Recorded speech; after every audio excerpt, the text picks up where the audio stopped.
Olá pessoal, sejam muito bem-vindas a mais um vídeo aqui no canal. Pronto, como prometido, eu vim aqui fazer um vídeo em relação ao déficit cognitivo do meu filho, tá? Eu já vos tinha prometido isso num dos vídeos anteriores. Quem viu o último vídeo sabe, eu inclusive falei lá um bocadinho, mas pronto, não foi assim nada muito ao pormenor. E queria fazer mesmo um vídeo específico para falar sobre isso, que vai ser hoje então. Portanto, vamos lá a isto. Esperem isso um bocadinho, está muito calor.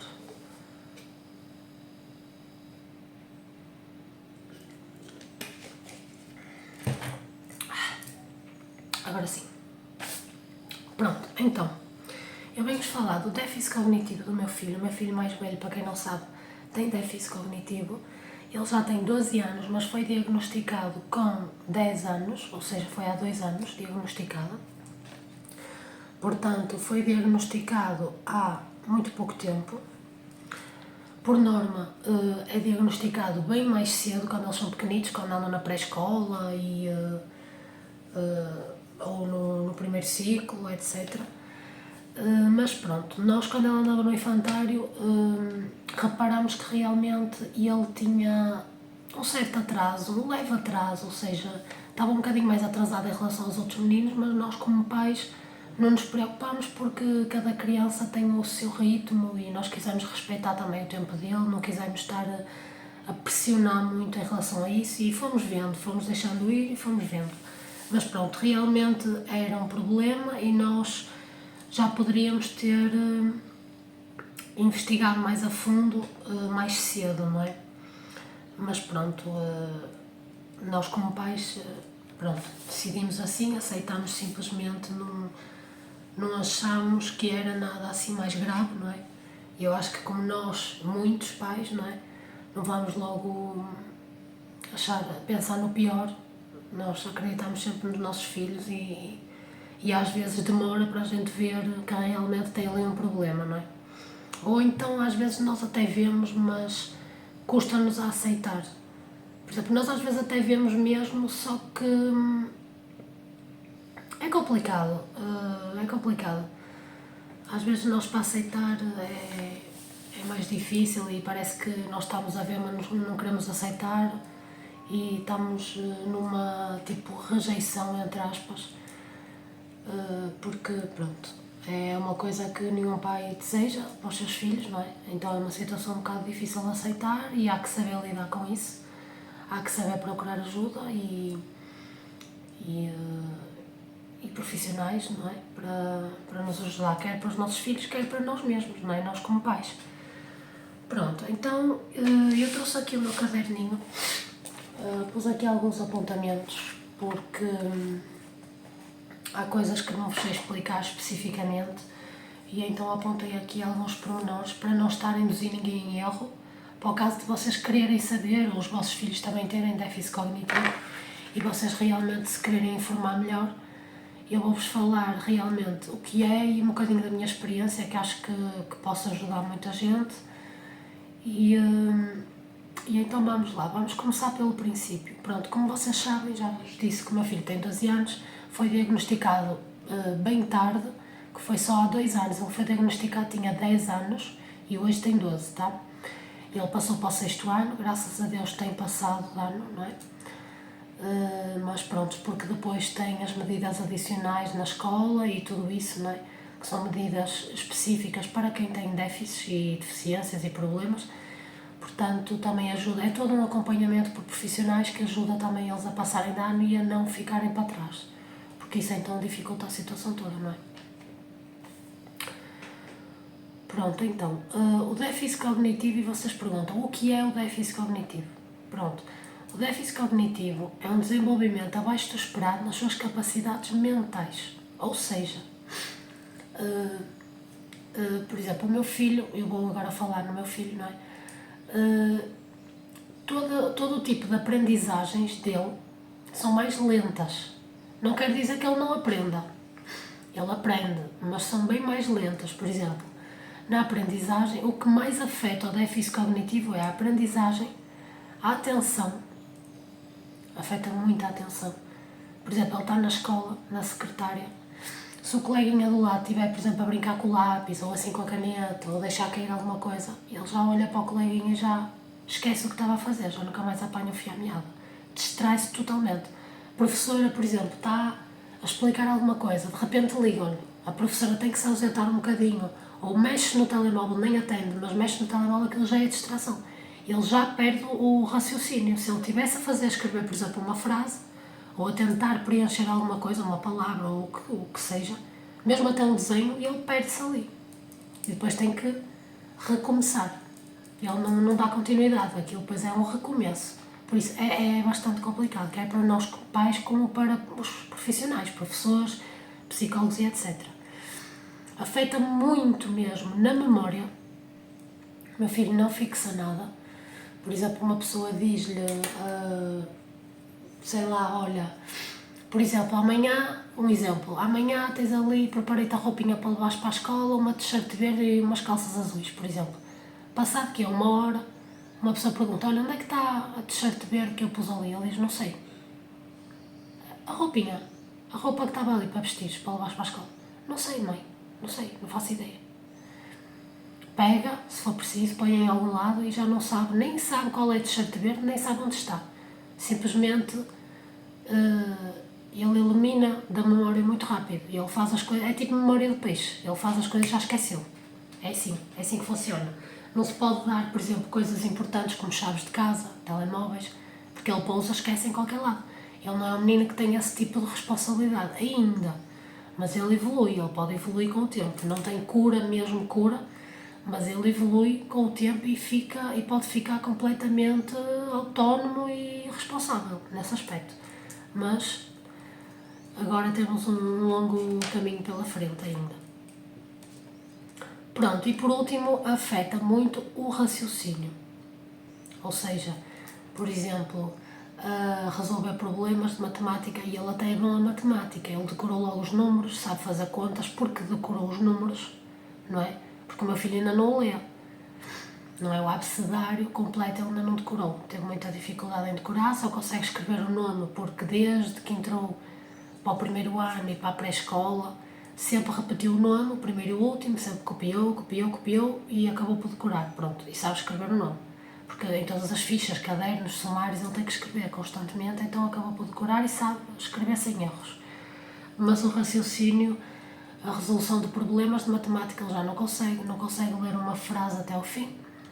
E, por exemplo, às vezes, uma palavrinha ou outra que ele consiga ler, que ele até conhece assim as letras do abecedário e lê, não identifica. Ou seja, ele consegue ler porque conhece aquelas letras, e às vezes mesmo assim lê um bocadinho mal, mas conhece aquelas letras e até lê, mas depois não sabe dizer o que é, ou o que significa. Portanto, há sempre ali uma entrave na parte da aprendizagem. Pronto, então aprendizagem, atenção, memória e raciocínio são as 4 principais partes afetadas do desenvolvimento cognitivo deles, não é? Pronto. Como é que se manifesta este déficit cognitivo? Ora bem, manifesta-se de diversas formas. Uma delas, dificuldade na linguagem e na comunicação, que é o que o meu filho tem principalmente, não é? Na comunicação, não tanto, é assim, tem,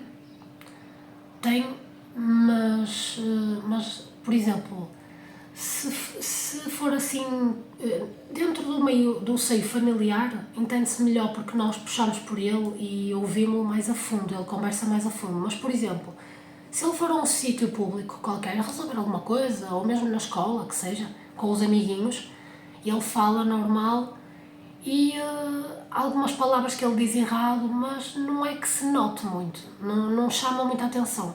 Agora, quando nós puxamos por ele e ele tem que raciocinar, dar respostas, não é? Ter ali um certo raciocínio e dar respostas e falar mais a fundo várias frases, aí já se nota bastante, porque ele várias palavras diz errado e pronto, e nota-se o atraso, a dificuldade, não é?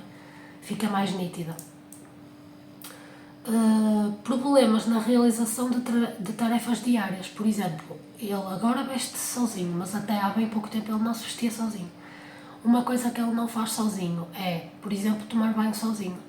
Primeiro, ele não é que deteste, mas ele para ir tomar banho é um problema, faz sempre um problema, porque nunca quer, lá está, eles são muito do contra.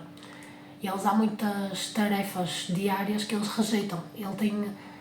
As crianças com déficit cognitivo, não sei se são todas no geral, mas algumas, porque eu já conheço algumas também lá da escola, e já tive conversas com a professora e ela garantiu-me que realmente isso tem em comum, que é a rejeição.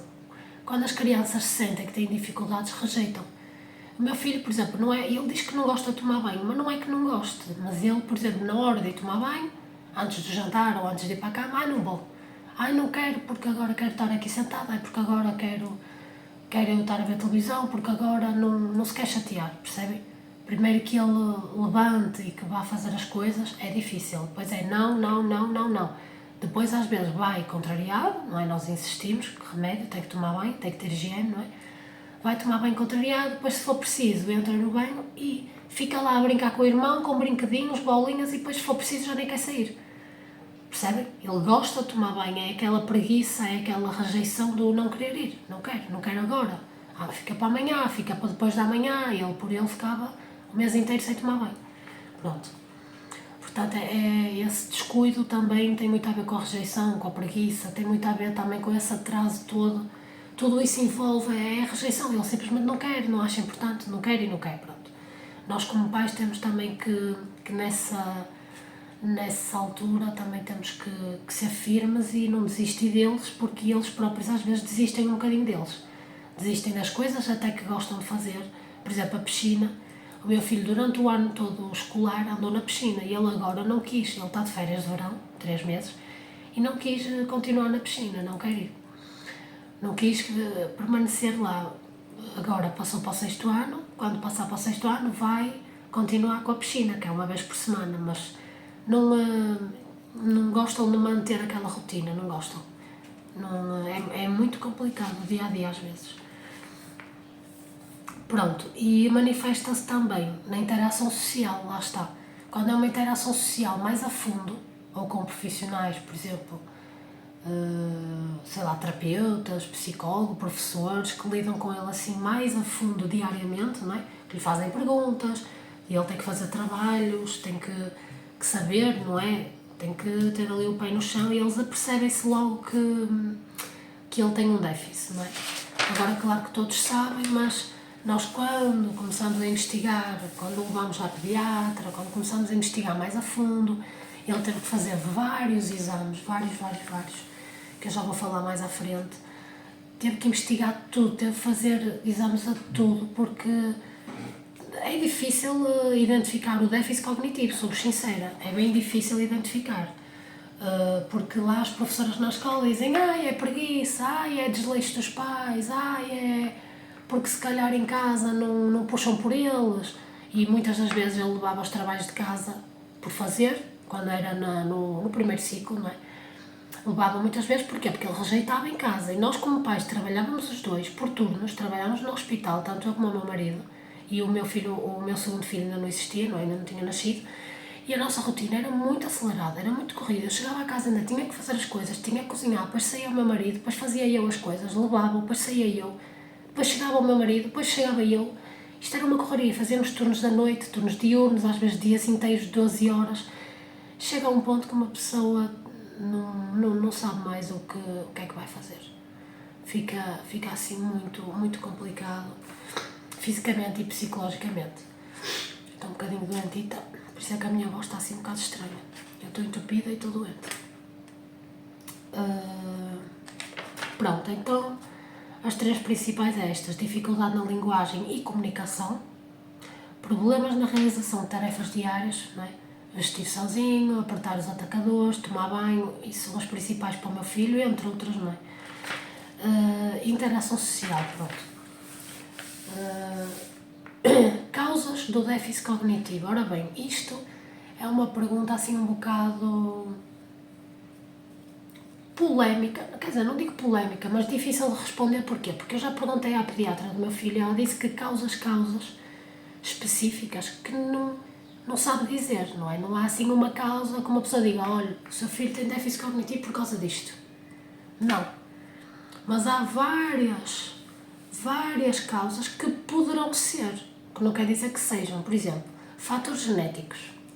Fatores genéticos pode ser hereditário, geneticamente, não é? De um dos pais, tudo bem. Genético não é. Porque tanto eu como o meu pai somos saudáveis até à data, não temos nenhum desse tipo de problemas, e o meu filho mais novo até à data também, para já não tem nada, anda no pediatra, está a ser seguido já, e é super saudável, super esperto, faz as coisinhas e tudo mais, portanto até à data. Agora, pode desenvolver geneticamente consoante o tempo, não é?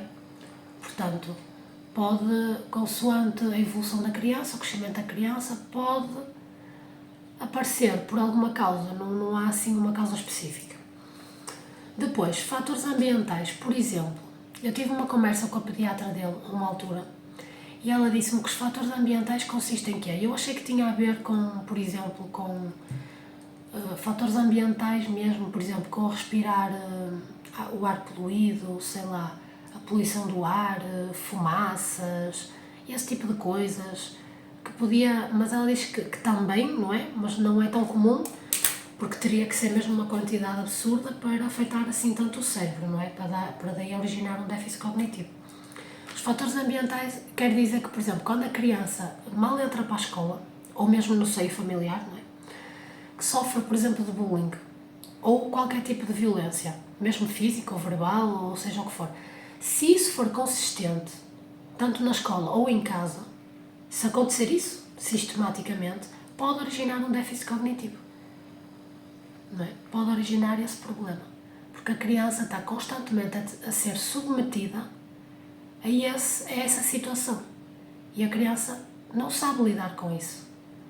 A maneira como a criança lida com isso é começar a ficar revoltada, fecha-se, ou seja, fica completamente introvertida, não é? E começa a ficar numa solidão autêntica, ou seja, na escola começa a ficar sozinha, já não socializa, já nem quer socializar, já fica desinteressada a criança. A própria criança fica desinteressada, desmotivada. E isso origina vários outros problemas graves, mas um deles é o déficit cognitivo. Pode originar o déficit cognitivo, se isso for consistente e grave, e sistematicamente e grave, não é? Porque, infelizmente, nós sabemos que há crianças que, mesmo no meio familiar, que sofrem de agressões físicas, que assistem a agressões físicas ou verbais entre os pais, ou entre pais e irmãos, por exemplo. E isso tudo mexe com a criança. Isso faz muito mal às crianças, principalmente à mentalidade das crianças. Isso faz muito mal. Pronto, outro fator, complicações durante a gravidez ou o parto. É assim, esta aqui é uma que eu realmente tenho que falar, porque é assim, complicações durante a gravidez. Eu não tive complicação nenhuma durante a gravidez, a minha gravidez foi perfeita. Eu tive muitos enjoos, andei sempre muito enjoada, vomitei muito, dormia mal, mas pronto, fora isso são sintomas normais da gravidez, não é? Há pessoas que têm e outras que não. Quem não tem, que dê graças a Deus, porque eu, da gravidez do meu filho, do meu primeiro filho, foi mesmo tudo o que eu podia ter, eu tive, só não tive diarreias, que há algumas mães que já vi que têm, eu diarreias não tive, mas de resto tive tudo. Tudo o que tem a ver com vómitos, e não podia cheirar perfumes, enjoei até ao cheiro do tabaco, enjoei a cheiro de comida, enjoei aquele cheiro fresquinho das frutas que eu hoje adoro. Por exemplo, uma maçãzinha fresca, uma laranja fresca, uma pessoa a cheirar e sentir aquele cheirinho a fruta fresca. Eu adoro. Nessa altura nem podia sequer olhar. E deixei de comer também muita coisa porque enjoei, não é? Portanto, tive muitos vómitos, só isso, mas isso são sintomas básicos que não afetam em nada o bebê, nem o cérebro do bebê. Portanto, a minha gravidez foi plena. O meu filho nasceu com 41 semanas, nasceu um bocadinho depois do tempo, porque ele não queria nascer, e foi de parto normal, mas foi induzido, ou seja, como normalmente os bebés nascem com 40 semanas, ou até 39, não é? 39, entre 39 e 40, o meu filho era 40 semanas e ele não queria nascer, eu já estava com muito peso, eu engordei quase 30 quilos Eu cheguei aos 110 quilos, eu fiquei muito pesada, estava a ser muito difícil para mim. A minha pele estava toda a estalar de eu engordar tanto. Fiquei cheia de estrias na barriga, coxas, pernas, braços, tudo. Portanto, estava a ser mesmo difícil para dormir e tudo mais. E, portanto, decidimos, eu mais a doutora, marcar então o parto, fazer uma marcação para o parto e induzir o parto, não é? Através daquelas medicações que elas dão. E ser um parto induzido, porque não fazia sentido estar mais tempo à espera, não íamos esperar 42, 43, 44 semanas, ele ia nascer quando? Às 50 semanas? Não poderia ser, não é?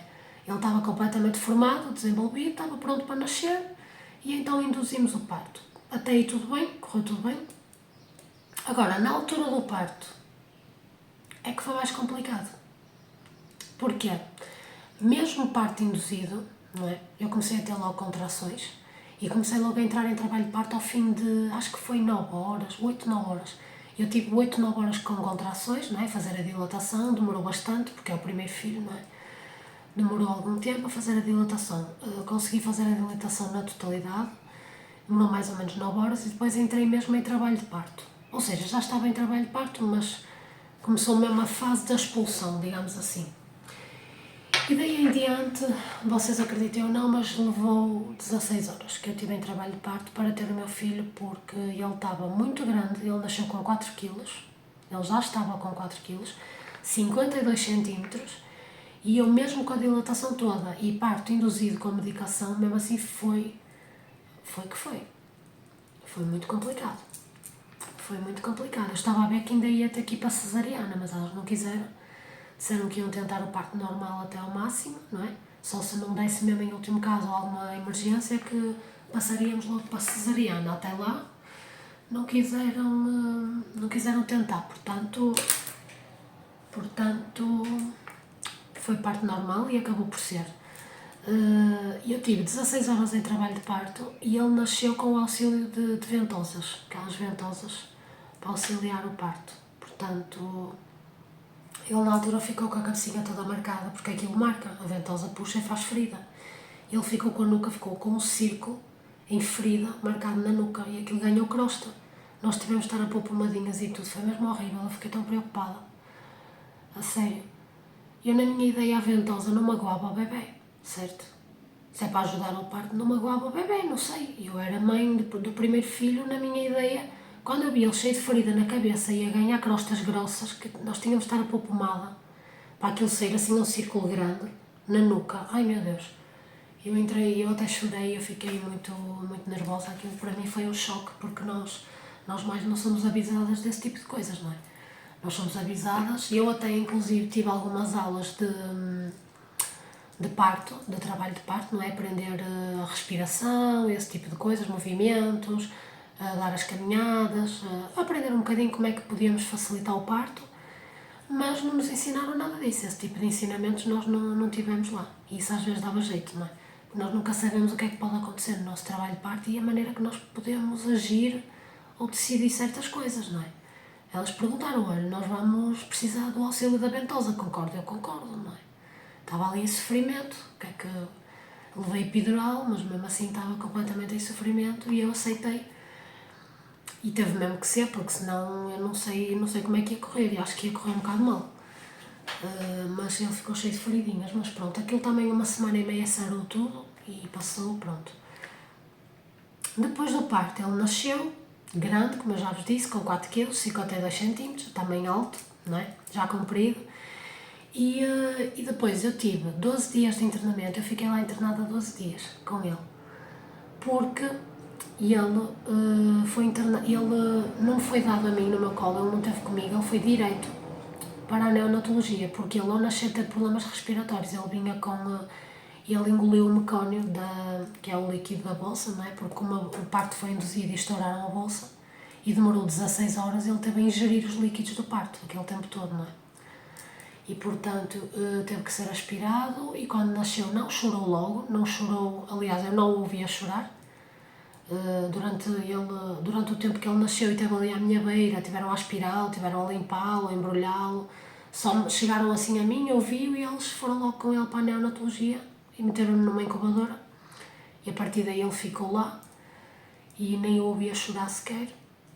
Portanto, ele ficou 30 dias na neonatologia e, na minha opinião como mãe, poderá ter sido este aspecto do parto em si, da falta de oxigênio, por causa de ter engolido os líquidos e ter que ficar tanto tempo na neonatologia, porque ele era um bebê grande, em princípio saudável, fora essa patologia respiratória, não é? Derivada ao parto, mas estava tudo ok em relação às outras coisas, não é?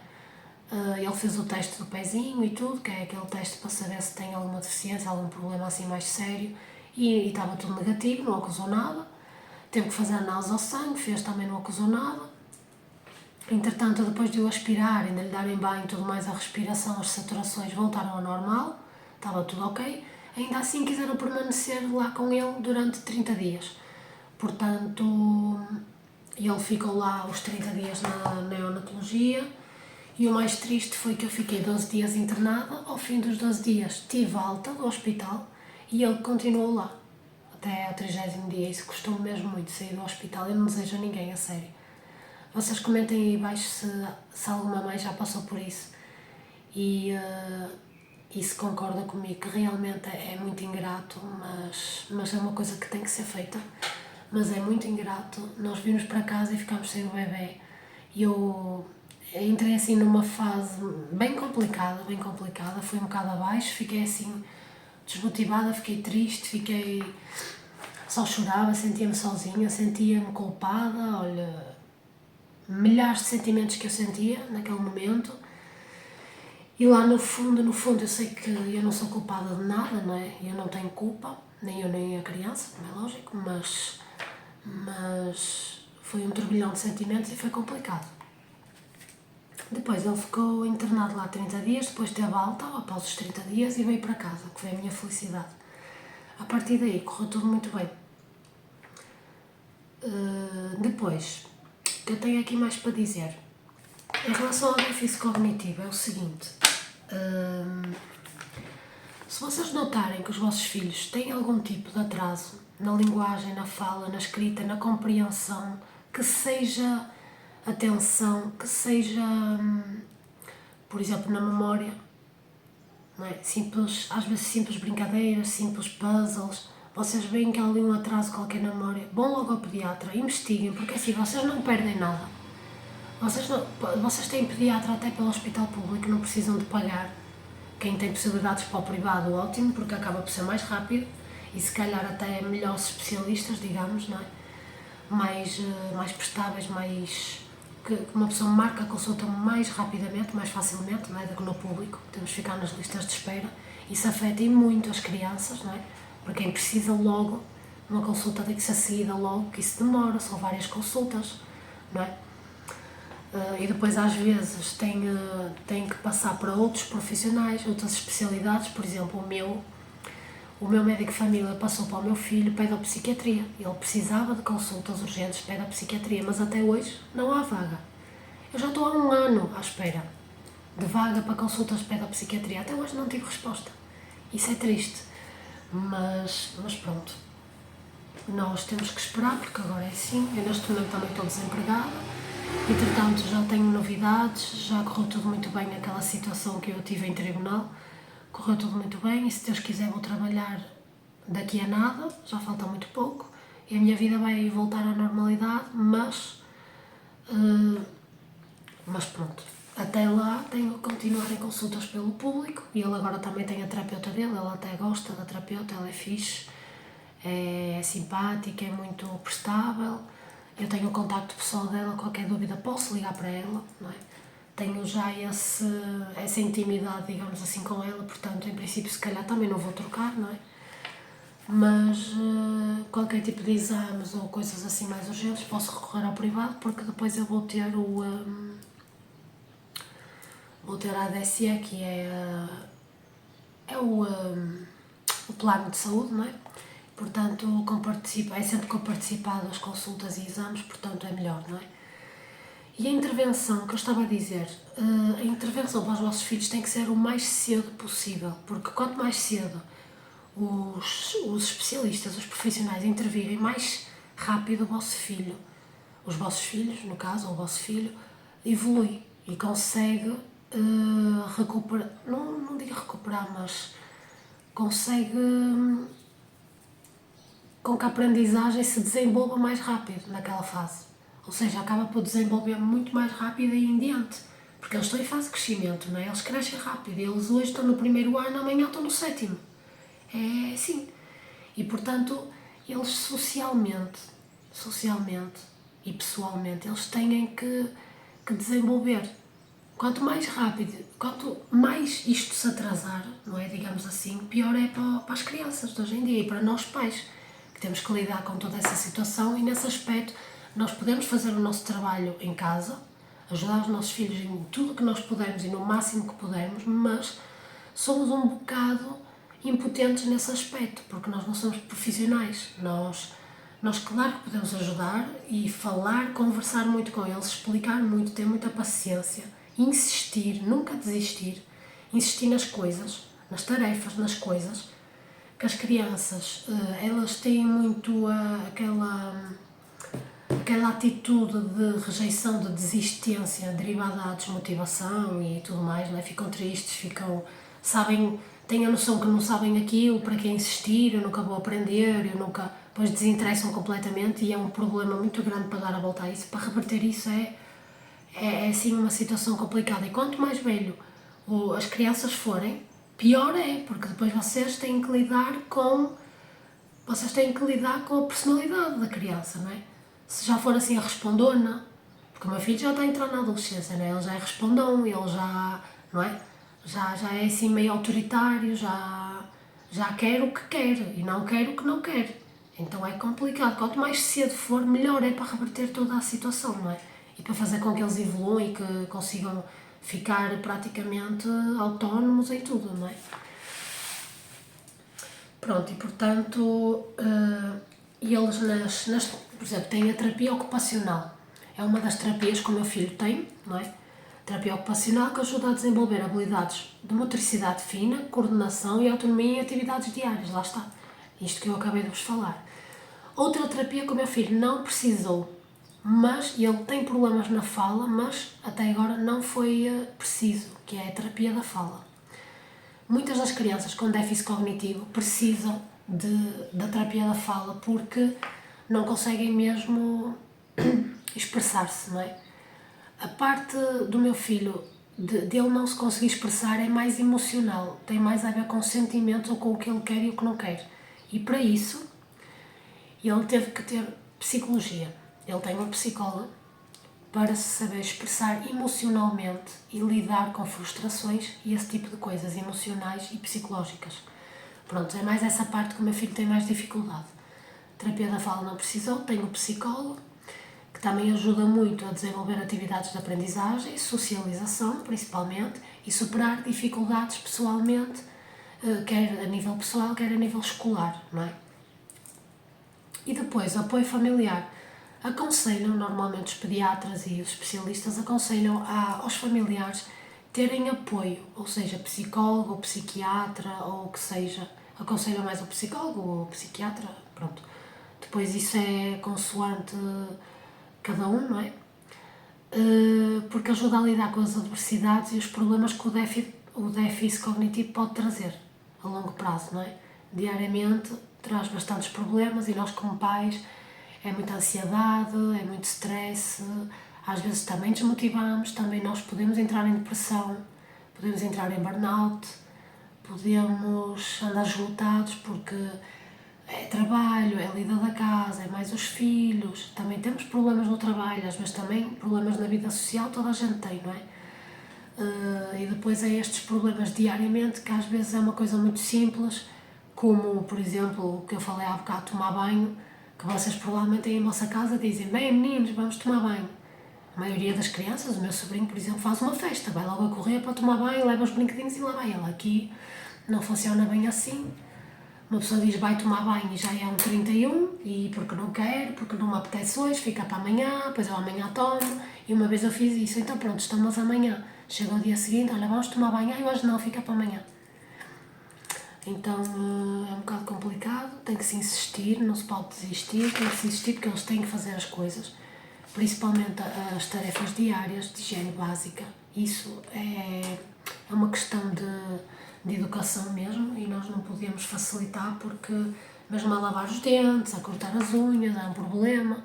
Nós se fôssemos uns pais desleixados, bem que ele não fazia nada nunca, porque não queria, ele é muito fixo, é muito de ideias fixas, é muito insistente, cismado, e se ele diz que não, não, não, é não. E não adianta. Mas tem que saber reverter essas situações, sempre com calma. Nada de gritos, nem nada de agressões, isso não vale a pena, não faz sentido nenhum. Nem gritos, muito menos, tem que saber conversar, saber levar, não é? Temos que ir na onda deles, digamos assim. Temos que também aprender a ser surfistas, que é o que o meu marido uma vez me disse, que eu achei muita graça. E eles estão na onda deles, não é? Nós temos que aprender, temos que ir na onda deles, ou seja, temos que ser surfistas como eles, temos que aprender a ser surfistas, vamos na onda. Eu achei isso muito curioso e fez-me ter outra perspectiva das coisas, outra visão assim das coisas, que realmente é. Nós temos que ter calma, nós percebemos melhor dos nossos filhos do que qualquer pessoa. Então nós sabemos como conseguimos levá-los, tem que ser com calma, tem que ser, olha, levas os brinquedos, levas a bola, tomas banho, vais ficar cheiroso, vais ficar fresquinho, com o cabelo brilhante, vais ficar impecável mesmo. Sei lá, tentar motivá-los de várias maneiras. Pronto, temos que às vezes ser criativos, inventar, temos que ser super criativos, porque uma conversinha do blá blá blá, é assim, se for uma criança menor, assim mais pequena como o meu filho, ainda estou como o outro, ainda dá, mas agora com 12 anos temos que ser super, hiper, mega criativos, porque realmente não dá. Outra coisa que eu vos queria dizer, há aqui outras coisas que eu quero falar. Quando ele fez aqueles exames todos, e ele fez vários exames, inclusive análise, as primeiras análises que ele fez foi logo análise ao sangue e análise à urina, foi logo obrigatório. Depois teve que fazer uma ressonância magnética com contraste. Quase todas as crianças com déficit têm que fazer. Praticamente fazem análise e exames a tudo. Depois, ele na altura, antes da ressonância, ele teve que fazer outros exames, que ele andava com um bocadinho de tosse, expectoração, andava assim adoentado. Teve que fazer um raio-x aos pulmões para ver se também era pneumonia ou se tinha algum problema assim, para saberem antes da ressonância. E não era pneumonia, não era nada. Pronto, passou-se, fez esta rotina, o raio-x, e passou-se. Depois fez a ressonância com contraste. Depois da ressonância, o que é que ele fez mais? Depois da ressonância... Depois nós fomos à pediatra, e na consulta da pediatra, ele, por norma, sempre que nós vamos lá, ele pesa, mede as tensões, ela mede-lhe sempre aqui a cabeça com aquela fita, as medições daqui da cabeça.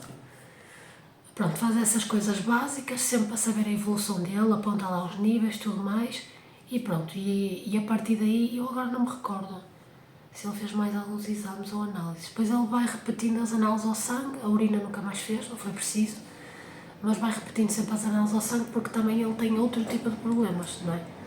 Mas na altura era para fazer mesmo um check-up geral, mas depois na altura descobriu-se que ele também tinha princípio de diabetes e colesterol alto, que eu também tenho colesterol alto, tomo medicação, inclusive isso é hereditário, pronto. E ele também tem princípio de diabetes. Eu não tenho diabetes, portanto o diabetes não é hereditário, mas ele também tem os diabetes, tem princípio, não é? Ainda não está mesmo naquele quadro de diabetes, mas está a começar, está ali mesmo na headline, mais um bocadinho de açúcar no sangue, já é diabético, e vai ter que começar a tomar insulina, vai ser outro problema. Oxalá que não aconteça, nós estamos a tentar controlar através da alimentação, dieta e tudo mais, mas não sei como é que vai acontecer isso. Em relação ao colesterol, ele tem o colesterol também bastante alto, não é? E pronto, e estamos a controlar também através de exercício físico, beber muita água, muitos chás e caminhadas e a alimentação no geral, não é? Pronto. Outra coisa só que me falta para terminarmos é a medicação que ele toma em relação ao déficit cognitivo, porque já tenho muito tempo de vídeo. Eu ia-vos mostrar ainda neste vídeo o plano alimentar, que eu também uso para mim, mas foi dado pela pediatra para ele, mas que também é para mim, acaba por ser para os dois, que tem mais a ver com esta questão do sangue, dos diabetes e do colesterol. não tem tanto a ver com o déficit cognitivo, mas por um lado, pronto, também ajuda porque ele começa a ser regrado em termos alimentares, começa a ter, começamos a tomar medidas mais saudáveis no nosso dia-a-dia, uma mudança de vida completamente. Nós neste momento, este ciclo é uma mudança de vida. No próximo vídeo o título do vídeo vai ser mesmo mudança de vida. Nós neste momento estamos a mudar de vida totalmente, estamos a mudar os nossos hábitos, estamos a mudar a nossa maneira de pensar, estamos a mudar a nossa rotina vai mudar completamente, já está a mudar, portanto, realmente nós estamos a mudar de vida e até ao final do ano muita coisa vai mudar ainda, e se Deus quiser que seja para melhor, não é? Pronto, por último, para terminar, porque isto é muito blá blá blá, eu adoro falar, começo para aqui a falar, nunca mais. Quero-vos mostrar a medicação que o meu filho toma. Eu acho que já tinha comentado com vocês num vídeo aí aleatório, mas agora vou-vos mostrar. A que o meu filho toma é esta, é metilfenidato, é cloridrato de metilfenidato e é 36 mg, é esta aqui. Não sei se vocês conseguem ver. É 36 mg e ela, como não pode estar à luz solar, não pode apanhar com luz solar, ela vem assim neste frasquinho. Vem assim neste frasquinho. Não é? Pronto. Ela vem assim. E isto tem que estar dentro da caixa e não pode apanhar com luz solar e tem que estar num sítio fresco e seco, não é? Não pode apanhar, não pode estar também ao sol, porque estraga a medicação, não é? E pronto, ele toma um comprimido por dia ao pequeno almoço todos os dias. É um por dia ao pequeno almoço. E tem que tomar sempre, é de libertação prolongada, portanto é de efeito a longo prazo, não é? Não faz logo efeito, vai libertando as propriedades ao longo do tempo e portanto nunca pode falhar tem que tomar sempre todos os dias sem falta. E esta medicação custa-me 18 euros e qualquer coisa, praticamente 20 euros. E cada caixa tem 30 comprimidos, por isso é mensal esta medicação. É sempre uma caixita por mês. E lá vai o nosso blim blim à vida. E é assim, mas é por um bom motivo, tem que ser. Pronto, e acho que por hoje é tudo. Espero muito que vocês tenham gostado do vídeo. Espero que eu tenha ajudado aí alguém, tenha tirado algumas dúvidas. Qualquer coisa que vocês queiram saber mais em relação a este assunto, podem deixar aí nos comentários. Eu leio e respondo mal eu possa, está bem? Tiro as dúvidas que vocês precisarem. Aproveitem, se gostam deste tipo de conteúdo, subscrevam-se ao canal, deixem aí o like no vídeo e se quiserem dar também mais ideias de outros temas para eu fazer, assim mais vídeos mais para a frente. O próximo vídeo, já sabem, vai ser sobre o nosso plano alimentar, meu e do meu filho, por causa da diabetes do meu filho e do nosso colesterol, que é, pronto, nós temos isso em comum, colesterol muito alto, é hereditário. Portanto, o próximo vídeo eu vou ver se consigo gravar já amanhã. Vamos ver como é que corre, oxalá que sim, mas acho que sim. Eu tenho umas coisas para tratar de manhã, mas acho que consigo gravar já amanhã ou depois da manhã e então edito e publico sobre o nosso plano alimentar. E pronto. E é isto, espero que tenham gostado e vemo-nos no próximo vídeo. Tchau!